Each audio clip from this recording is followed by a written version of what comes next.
साथियों नमस्कार, हमारे चैनल में आपका स्वागत है। मैं हूं रामचंद्र मौर्य। साथियों, यह देश दो विपरीत विचारधाराओं के साथ आगे बढ़ रहा है।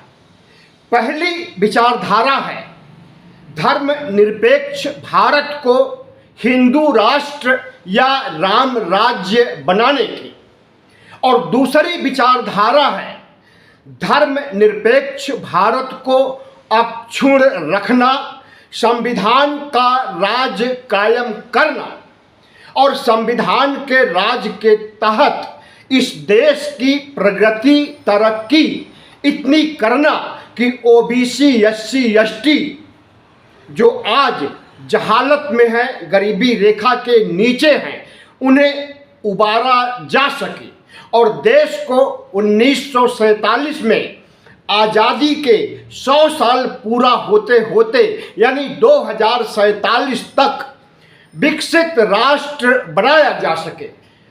अमेरिका, चीन, फ्रांस, ब्रिटेन जैसे तमाम विकसित देश जिस तरह से तरक्की करके आगे बढ़े हैं, ठीक उसी रास्ते पर हम चलने की कवायद कर रहे हैं। लेकिन दो विचारधाराओं के टकराव में कौन सी विचारधारा आगे निकल जाएगी और कौन सी विचारधारा पीछे छूट जाएगी या खत्म हो जाएगी, कुछ नहीं कहा जा सकता है।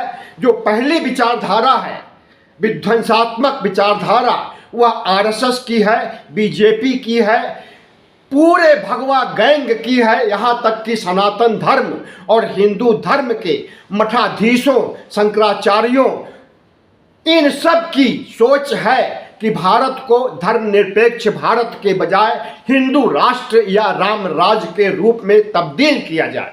इसके लिए अगर शंकराचार्य, कथावाचक और तमाम कट्टरपंथी संगठनों के नेता, प्रचारक अगर पदयात्राएं कर रहे हैं और जगह जगह कस्में खा रहे हैं कि अगर हिंदू राष्ट्र नहीं बनेगा तो कत्लेआम करेंगे, बलिदान देंगे, बलिदान लेंगे, और ये मुट्ठी भर हैं, सवर्ण जातियों के लोग हैं इसमें, खास करके ब्राह्मण समाज के लोग, क्षत्रिय और वैश्य समाज के लोग।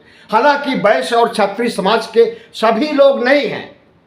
और दूसरा आंदोलन या दूसरी विचारधारा ओबीसी एससी एसटी की है, जिसके साथ राजनीतिक रूप से राहुल गांधी खड़े हैं और वह चाहते हैं कि वर्तमान सत्ता जिसने देश को बेचने का काम किया है, जिसने इस देश की संप्रभुता के साथ खिलवाड़ किया है और जिसने अंतर्राष्ट्रीय कूटनीति में फिसड्डी साबित हुई है और जो अमेरिका के, चीन के इशारे पर चलती है, ऐसी सत्ता को उखाड़ फेंका जाए।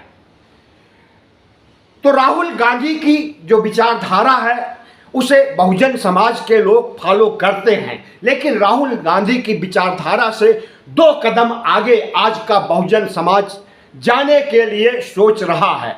राहुल गांधी तो ओबीसी एससी एसटी के साथ हक और न्याय और उनकी शिक्षा, उनकी जहालत को विकास में बदलने की कवायद से जुड़े हुए हैं, लेकिन इसके आगे भी जहां है ओबीसी एससी एसटी के लिए, और ओबीसी एससी एसटी के आज हर प्रबुद्ध लोग चाहते हैं कि जिस तरह से भारत अतीत में बौद्धमय था, फिर से भारत उसी तरह से बौद्धमय बने और जो हिंदू राष्ट्र की प्रवृत्ति है उसे गच्चा देते हुए, जिस तरह से मौर्य काल में बौद्ध धर्म राष्ट्र धर्म के रूप में था, कनिष्क के काल में, हर्षवर्धन के काल में, ऐसे तमाम शासक हुए हैं जिनके समय बौद्ध धर्म ऊंचाइयां छू रहा था। लेकिन इस देश के ब्राह्मणों ने, जो कि यहाँ के मूल निवासी नहीं हैं, यूरेशिया से चल करके आए हैं,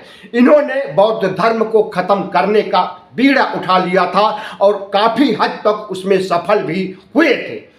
बाबा साहब डॉक्टर भीमराव अंबेडकर ने जो नवयान बौद्ध धर्म की स्थापना 14 अक्टूबर 1956 को किया था, यानी बौद्ध धर्म हीनयान को नए रूप में पेश किया। महायान की एक शाखा के रूप में नव बौद्धों का नव बौद्धयान। हम समझते हैं कि आज लिखित दस्तावेज में तो नहीं, सरकारी आंकड़ों में नहीं, लेकिन धरातल पर आप देखिए, जमीनी स्तर पर देखिए तो ओबीसी एससी एसटी का लगभग आधा हिस्सा बुद्धिस्ट बन चुका है। यानी जितना समर्थन करने वाले हिंदू राष्ट्र के हैं उससे कहीं अधिक बौद्ध राष्ट्र यानी बौद्धमय भारत बनाने की सोच रखने वाले इस देश के मूल निवासी हैं, ओबीसी एससी एसटी हैं। उनका मानना है कि राम कृष्ण और वेद उपनिषद जितने भी हिंदू धर्म या सनातन धर्म से संबंधित प्रतीक हैं, यह सब भारत की नहीं है, विदेशी हैं। क्योंकि ब्राह्मण विदेशी हैं, क्षत्रिय विदेशी हैं, वैश्य भी विदेशी हैं और इस चीज़ को बाकायदा रिसर्च के जरिए दुनिया भर की यूनिवर्सिटी और टाइम्स ऑफ इंडिया ने प्रकाशित भी कर दिया है कि ब्राह्मण क्षत्रिय वैश्य ये भारत के मूल निवासी नहीं हैं, ये यूरेशिया से चल करके आए हैं और ये अपने धर्म को महिमा मंडित करने के लिए तमाम कल्पित देवी देवताओं, यहां तक कि 33 करोड़ देवी देवताओं का निर्माण किया है। लेकिन असत्य की हमेशा जीत होती है। काल्पनिक चीजें ठहर नहीं पाती हैं वास्तविक चीजों के सामने। तथागत बुद्ध वास्तविक हैं। तथागत बुद्ध 6ठी शताब्दी ईसा पूर्व में 563 ईसा पूर्व में पैदा हुए। शुद्धोधन के घर, शुद्धोधन राजा थे कपिलवस्तु के। और तथागत बुद्ध ने बौद्ध धर्म की शुरुआत करके, महावीर स्वामी ने जैन धर्म की शुरुआत करके धार्मिक क्रांति का युग 6ठी शताब्दी ईसा पूर्व के समय को जाना जाता है। वह ऐसा कालखंड है जब भारत में वैदिक धर्म के खिलाफ नास्तिक धर्म का उदय हुआ और इन धर्मों ने न सिर्फ भारत में गहराइयों तक जाने का काम किया, नींव मजबूत हुई, बल्कि विदेशों में भी हम समझते हैं कि आज कम से कम 100 देश ऐसे हैं जहां पर कि बौद्ध धर्म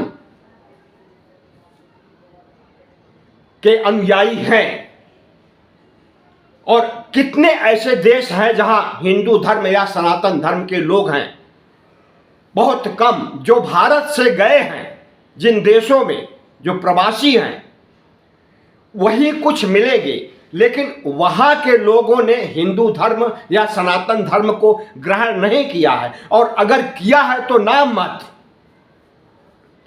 लेकिन बौद्ध धर्म भारत से निकल करके, नेपाल पहले भारत का ही हिस्सा था, नेपाल का बंटवारा तो बहुत बाद में हुआ। इसलिए अगर नेपाल के लोग कहते हैं कि बुद्ध नेपाल में पैदा हुए हैं तो अपनी जगह सही हो सकते हैं, लेकिन अगर समग्रता से देखा जाए, अखंड भारत के हिसाब से देखा जाए, तो तथागत बुद्ध का जन्म भारत में, अखंड भारत में हुआ था। तो आज तथागत बुद्ध का धर्म फिर से अंगड़ाई ले रहा है। बाबा साहब अंबेडकर ने हवा दिया था नवयान बौद्ध धर्म की शुरुआत करके, और वह धर्म अगर फिर से करवट ले रहा है, करवट बदल रहा है, तो हिंदू धर्म की नींव हिल रही है। और इसीलिए यह लोग चाहते हैं कि हिंदू धर्म को आगे बढ़ाया जाए और हिंदू राष्ट्र के रूप में भारत को दुनिया के मानचित्र पर लाया जाए। लेकिन इनकी यह विचारधारा विध्वंसकारी विचारधारा है। इस देश से न कभी संविधान हटाया जा सकता है और न कभी हिंदू राष्ट्र बनाया जा सकता है। आरएसएस की स्थापना ही इसीलिए की गई थी, भारत को हिंदू राष्ट्र बनाने के लिए। लेकिन 100 साल बीत गए, अभी तक भारत हिंदू राष्ट्र नहीं बन सका है। और हमें लगता है कि 100 साल ही नहीं, 1 लाख साल तक बीत जाएंगे, लेकिन भारत हिंदू राष्ट्र नहीं बन सका है। भारत बौद्धमय भारत था, बौद्धमय भारत है और बौद्धमय भारत रहेगा। बस जरूरत है ओबीसी, एससी, एसटी के लोगों को कि जिन लोगों ने अभी तक बौद्ध धर्म ग्रहण नहीं किया है वह भी ग्रहण कर ले और बुद्धम शरणम गच्छामि, धम्मम शरणम गच्छामि, संघम शरणम गच्छामि के नारे को आकाश भेदी बनाते हुए तत्काल बौद्ध धर्म की दीक्षा लेने की जरूरत है। धन्यवाद। वीडियो अच्छा लगा हो तो चैनल को सब्सक्राइब कीजिए, लाइक कीजिए और कमेंट करके बताइए कि भारत को हिंदू राष्ट्र बनाने के लिए क्या किया जाना चाहिए।